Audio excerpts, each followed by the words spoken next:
I had a lot of people ask me about a certain topic, so I'm going to cover that, plus another snippets of news that I found interesting. Welcome to the newest episode of SDW. Super Dario World!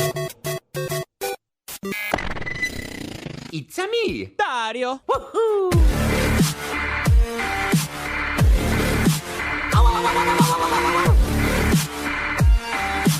Let's go! So overall, this was kind of a slow news week. That's why I'm not really doing Super Dario news this week. I mean, I guess you could consider this one to be.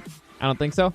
But before that, let me just give you a quick reminder that you can listen to the podcast in the iHeartRadio app. Just type in The Show Presents, Super Dario World. You'll find it right there. Or you can find it on SoundCloud, YouTube, and iTunes.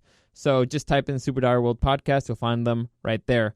Overall, since nobody's really reached out about SoundCloud, I'm pretty sure that this will be the last week I have that. Well, I'll keep the free one because I don't want to keep paying for something that I'm not going to really use. So I'll keep the free one so only the latest episodes will stay there.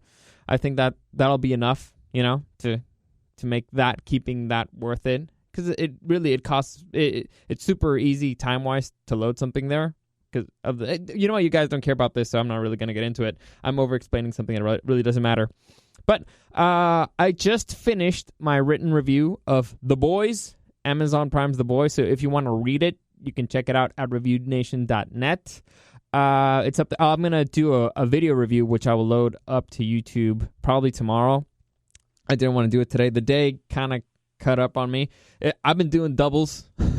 Pretty much I'm going to be doing doubles all week. This is what happens when people quit and you try to be a good fellow employee. So it's been a rough one for me, and I haven't done much, honestly. Like I just needed to take it easy and catch up on a few other things that I needed to watch because, you know what? Again, I don't think you guys care, but if you do, let me know. I can over-explain stuff. I have no issues over-explaining stuff. Anyway, the review's up there. If you want the short version, here it is. I loved it. It's awesome. Definitely among my favorite superhero shows that I've ever seen. It's really good. Amazon did an amazing job, and I'm firm on my prediction that Amazon Prime will end up taking over or being the top dog in streaming services because of the quality of the shows they're putting and also because of the quantity of work. Like I said, right now it's Netflix is the top dog. I think Amazon will be taking that spot relatively soon, especially once The Lord of the Rings comes out. But because there's speculations going on about that show that it's going to be a 20-episode first season. I don't know, but I'm really excited to find out. Again, that's rumors, so it's not really news. So yeah, check that out there. And again, I'm still going to make the decision about SoundCloud tomorrow, so if you have any strong feelings, you can reach out to me there. So there's a few topics that I wanted to mention that people ask me. I want to answer the things that people ask me about. So first off, Netflix announced that D&D, David Benioff, and D.B. Weiss, the creators and showrunners of Game of Thrones, had just got a brand new deal with Netflix, like a $200 million deal for TV shows and I think films for their streaming service. And a lot of people are like, oh, does this blow your mind, blah, blah. Yes and no. So my issue with D&D is their writing, which is weird because I actually read one of David Benioff's books, City of Thieves. It's actually pretty good. And I think he also worked on it's a Edward Norton film, 27 Hours, I think. No, it's not 27 Hours. I'll think about it. I'll remember later. Anyway, so the dude's a good writer. It's just adapting somebody else's. They just fucked up because they were neither bold enough to do their own thing, and they weren't cowardly enough to just stick to what it was in the books. So they were just in this really weird spot where things didn't work. But I mean, if they get somebody else to write the projects, and it sounds like it's going to be multiple projects, then I'm probably okay. Because the thing about Game of Thrones is that it had really high quality everything else, except the story for the later seasons. The first seasons, it was great. The later seasons, the story was stupid. And so if they give up all like that creative part of it and they just focus on bringing in like the special effects people, the costume setting, creating the sets, casting, all that stuff, okay, then you could see something. But I don't know. Overall, There's also a thing about being burnt out with a project where you just don't care anymore and you just want to finish it, which also Game of Thrones Season 8 felt really rushed. But anyway, my point is, for those of you asking, like, oh, what I think of this? I think that they created the biggest show in the world and they fucked it up. So there's a chance that they might create something good again. They just, they need to prove that they're not, all washed out. So, I'll see. We'll wait and see until I check out the first trailer for whatever it is, or they announce something. Because they also announced a show back in the day. Well, not back in the day, a year ago, that they wanted to do like an alternate version of the U.S. I forget the name, but I haven't heard anything from that either. And plus, they're doing Star Wars films. You know what? I think they might be spreading themselves kind of thin. And that's not good for anybody. Like, right now, I feel like I'm spreading myself too thin. So I don't think it's on the same level, to be honest. But it's never good. It's never good for the quality of your work. Anyway, moving on to another piece of news that I found interesting. It's that Disney Plus, which is going to be the new Disney streaming service, has announced the new pricing and bundle details. Now, they're going to have a whole bunch of Star Wars TV shows and MCU content available at Disney Plus, plus all the movies, all Disney movies. So I already thought it was worth it. They said it was going to be like $6.99. Now they're saying it's going to be $12.99, but it's a bundle which includes ESPN Plus and Hulu, the ad-supported version, which I think is pretty cool because I think just by itself, Hulu, the ad-supported version, is like $6.99. So if by itself Disney Plus is going to cost you $6.99 and Hulu is going to cost you $6.99, if you bundle it together, you're saving $1, and plus you're getting ESPN Plus. Honestly, it's not a bad deal.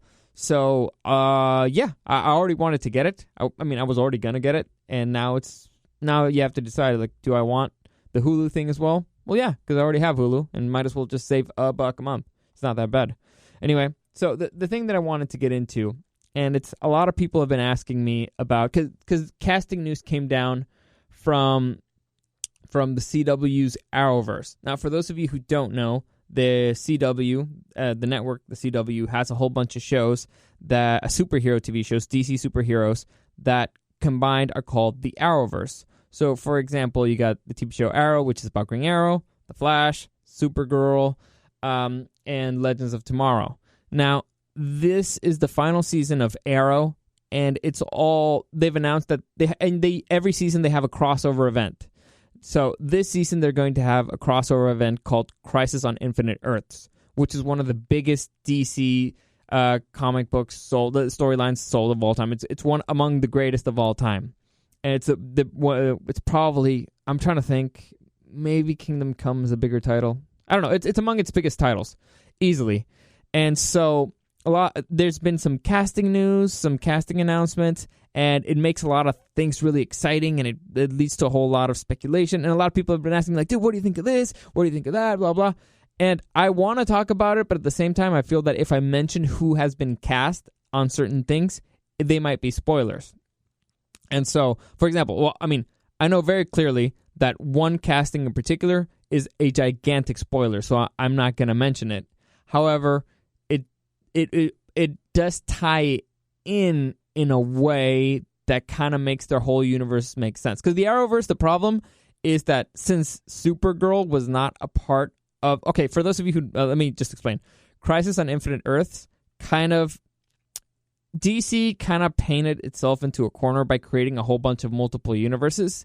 And so Crisis on Infinite Earth was kind of a way for them to clean out the clown car, right? Just clean everything out and just bring everything together into a single universe. So one of the big issues that they've had or kind of the ridiculous issues that Supergirl did not start out on the CW, started out on, I think, NBC.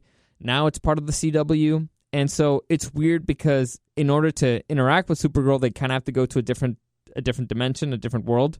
So it would be kind of a way of fixing that, plus a few other issues that are out there in the Arrowverse. Again, I'm not going to get too specific on it because I don't want to do any spoilers for anybody if you haven't, been in the loop. So this is honestly pretty brilliant, the way that they're going to clean that up. And I think that Crisis on Infinite Earth, what they're building up to, might be like the biggest television crossover to date. I've been trying to rack my head, like, what could be a bigger thing that's been created for TV? And honestly, I can't think of anything that's on this level, because it's multiple TV shows, multiple, on a crossover event that would solve all, well, not all, multiple of the problems, but they're bringing back a whole bunch of stuff from the DC universe in general. So it's, in many ways, it's genius. In many ways, I don't have no idea how they're going to pull it off. But basically, my point is, if you haven't watched any of the shows, I highly recommend that you do. And there's lists online of shows that you could watch, or the order you can watch the shows. The problem is that it's a lot of fucking shows. I know. I caught up on all of them kind of one summer because I'm an obsessive person. But so you can catch up on them. Honestly, some of them are worth it, some of them are not. For example, Arrow season 1, it has been the best season so far, and then it kind of goes downhill. But let me just say, I thought Arrow season 1 was among the best superhero TV shows I'd seen. Almost on the it competed with Daredevil from Netflix. I love Daredevil. To me, Daredevil was the best. And however, Daredevil kept going up, and Arrow went down. So that's why I think Daredevil was a better show. Now with The Boys out there, yeah, I'll wait. I'll save that for the review, the comparison with Daredevil. Anyway, what was I saying? So it was really good. They did something different, very different for a superhero TV show. And then after that, they had the spin-off of The Flash. And then they kind of shoehorned Supergirl in there. Then that led to The Legends of Tomorrow. And then there's other stuff that I'm not going to get into because, again, spoilers. So I highly, highly recommend that if you have the time. The beauty of the CW TV shows is that you can have them on and ignore them. I know it sounds kind of weird. A TV show you can ignore. Sometimes you just want to shut off your brain, or you're working on something and you have something in the background. So the beauty of it is they repeat themselves a lot. So there's no way you can miss something. There's certain shows that you have to have every second. You have to keep your eyes on screen because you don't want to miss anything. I remember one in particular. I remember Mad Men, because a lot of what wasn't said on Mad Men was super important. So every second, I could not do anything else other than watch the show. Game of Thrones was also kind of like that for me. Like, you have to watch every second because it's important. In the CW superhero universe, they will repeat stuff, and so it's like, okay, I can have it there every few moments. I look up because this is important, or this is cool. This is a cool fight scene, whatever. But I can kind of still be doing something else. And by doing something else, I don't mean like I'm reading a book or something. I mean like I have my fucking, I don't know, my Switch on and I'm playing a game. Or honestly, I'll tell you what I was doing. I was playing a Pokemon game on my, my 3DS. So I had and the beauty about Pokemon games is that you can just stop and nothing happens. So it has to be one of those types of games. And so that's what I was doing. Anyway, the point is, great background shows. Anything in the CW lineup, great background shows, precisely because they will repeat themselves, just like I have been repeating myself the same point over and over. It's the same thing. So you don't feel like you actually miss anything, and so you can burn through them super quickly. You can go through a season in a couple of days if you're as crazy as I am. If not, you can take it a little bit slower. But I highly, highly recommend that you catch up, because if I'm correct, which I usually think I am, if not to say always. No, I usually think I am. Now, you know what? I like to make bold predictions of things, just because part of me, here's the thing about bold predictions. If you're wrong, it's like, I knew it was a crazy thing, so I don't feel bad about it. If you're right, then you're like, fuck yeah, suck on that, bitches. That's how smart I am. So it's kind of a win-win anyway. Well, it's a win, not as bad of a loss. So I highly recommend that you catch up on that, because Crisis on Infinite Earths may be the television event of the season. It probably will be, because I can't think of anything else that will compare. Honestly, maybe off the top. Well, streaming services don't count. So yeah, it will probably be the television event of this season. So, and you have time. You have time to catch up. You can take it slow. Again, there's lists online on the best way to watch the episode. It's a lot. It's a lot of seasons for a lot of shows, but most of them are pretty enjoyable. the least enjoyable for me was Supergirl, especially that NBC season is kind of rough, but they're all on Netflix, so you can just kind of power through them. Or I guess that you could ignore some of them and just focus on the crossover episodes. You can watch the shows that you like and ignore some other stuff. I don't recommend that, but I'm an obsessive person and I'd rather watch everything. So, because I don't like missing things. But anyway, that's up to you. So that's it. I wanted to explain that and why, in particular, I won't be doing any casting news about that. Because it's weird. A lot of people are like, how could you not mention this? You should have been super excited because blah, blah, blah.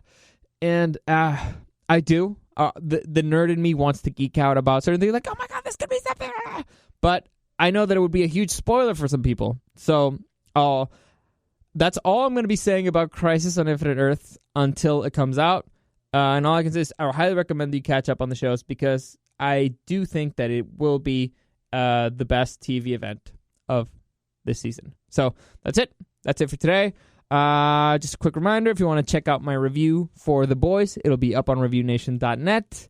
The video review of that, which I think is the funner one, because, dude, writing is hard. And I overthink what I'm going to say, and I try to be like professional and stuff.